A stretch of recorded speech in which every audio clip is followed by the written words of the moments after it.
often ask me when was the first time I had discovered this talent of writing poems. And I give them an answer they least expect. I was caught writing my very first poem in school, and it happened to be in a subject period you would never ever expect me to. It wasn't English, and no, it wasn't history, and neither was it social. It turned out to be math. Can you imagine it? I was caught writing my very first poem in math class.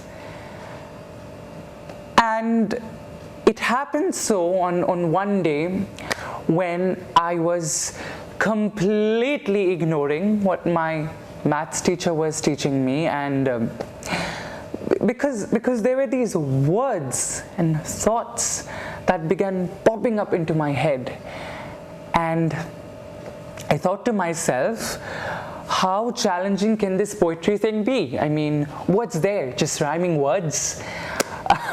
Why don't I give this poetry writing a try? And then I began jotting down whatever came into my mind. But unfortunately, my math teacher was on rounds, and she caught me writing my poem. She took the paper, read it, and silently put it in her bag, without saying a word. That was the end of it. What I have learned is that silence is more dangerous than any other expression. But it's most dangerous when you are to have your parent-teachers meeting the very next week. I was completely freaked out. What would my teacher say? What would she complain about?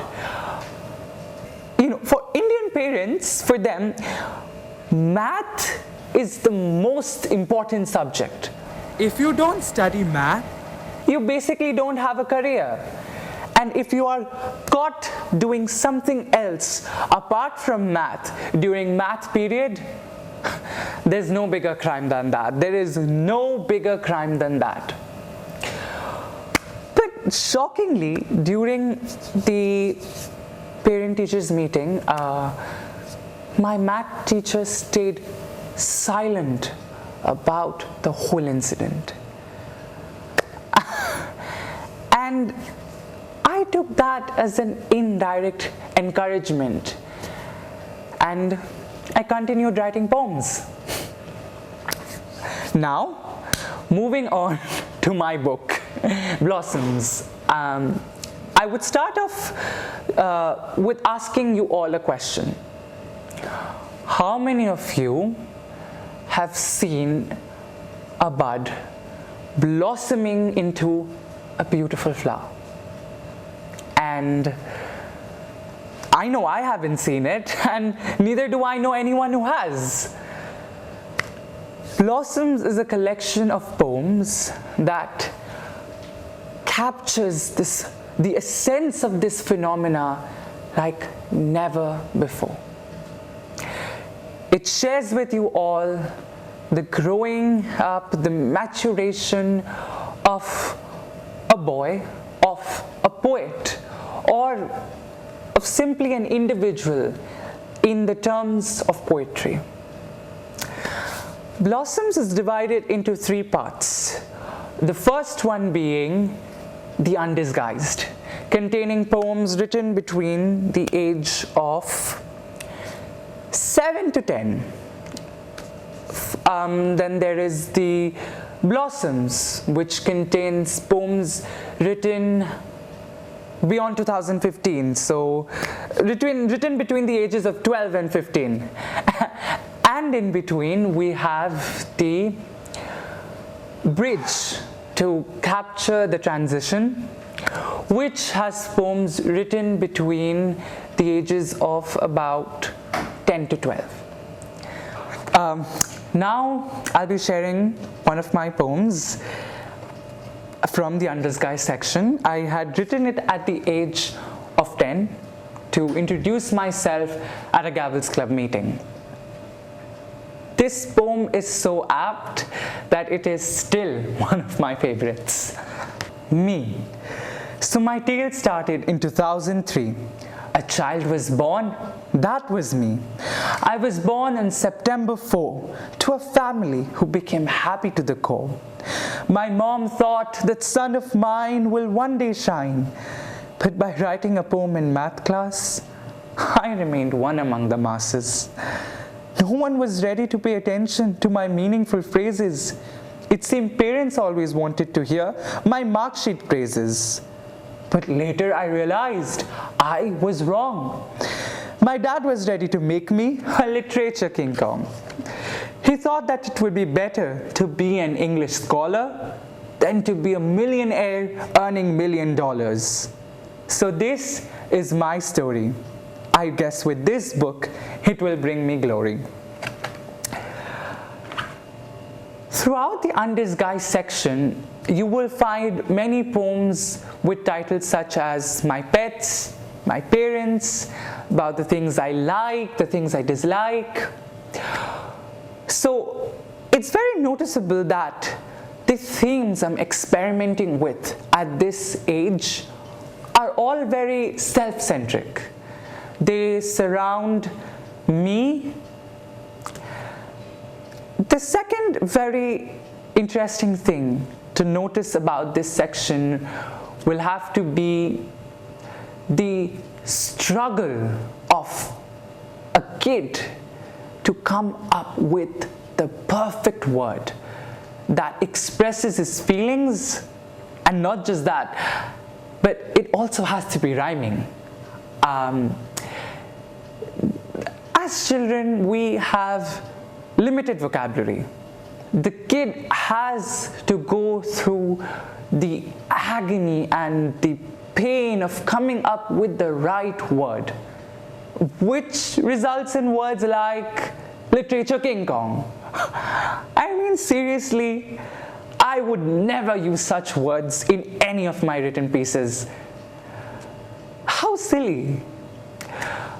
That is where the authenticity of my book lies. It's not a 70-year-old who is stretching his imagination to write as a 7-year-old. It's the 7-year-old himself who is expressing his thoughts and feelings through his own words. The third thing to notice about this section will have to be the fearlessness and the openness of a kid in voicing his thoughts.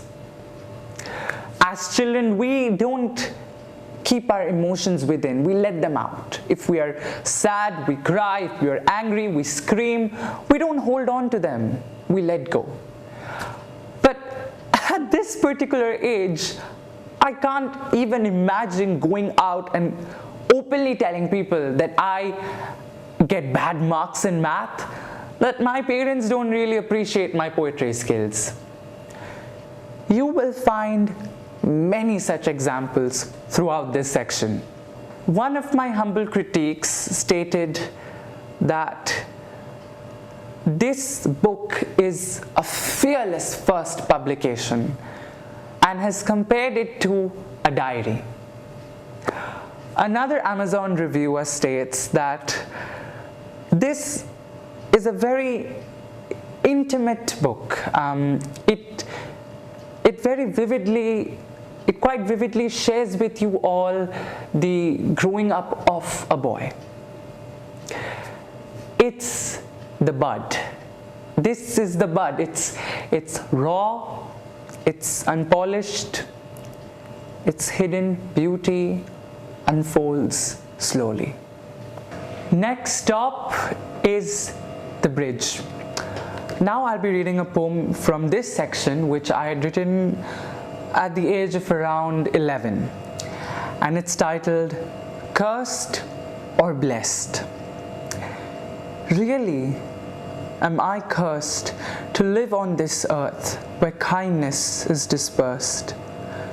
Really, am I cursed to live on this earth where the poor are not nursed?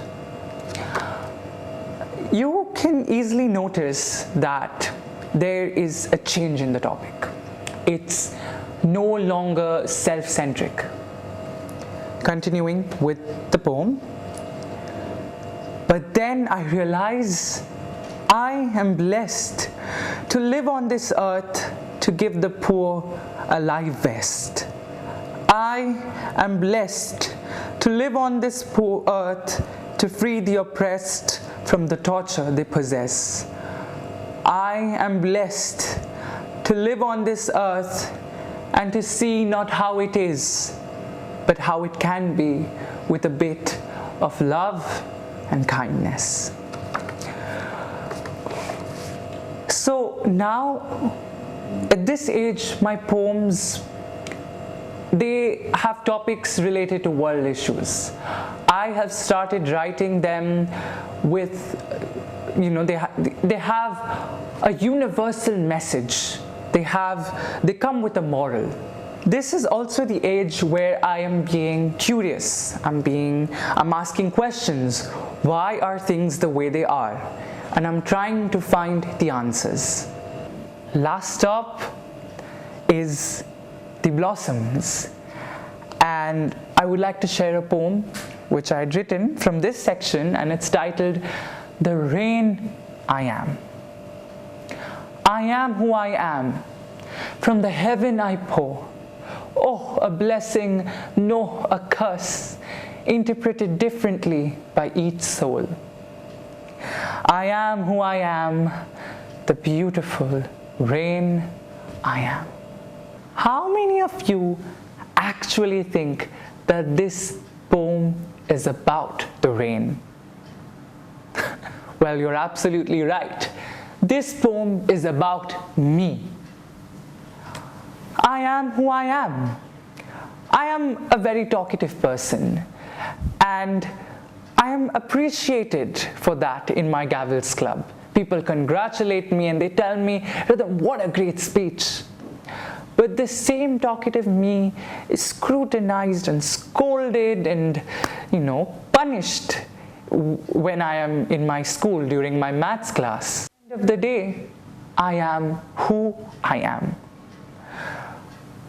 The message I wanted to put across this poem was to ask people to always be themselves, to always be true to themselves, and to accept themselves regardless of the situation they are in. I am who I am, and you are who you are. This is also the age where I am writing through different people's perspective. For example, the poem War is written through the perspective of a refugee who has to leave his house just to flee from war. You can notice and very clearly observe that the first poem I had narrated to you all was about me. The last poem I had narrated to you all was also about me. But there's a huge, huge difference between these two poems. And that captures the transition. Which age group is most likely to enjoy this book? So this book will create resonance with both the elders and the youngsters. For the youngsters, it will be bringing relatable experiences. And while for the elders, it will be a beautiful walk down the memory lane, just reliving those experiences again. I can assure you that you will cherish this book.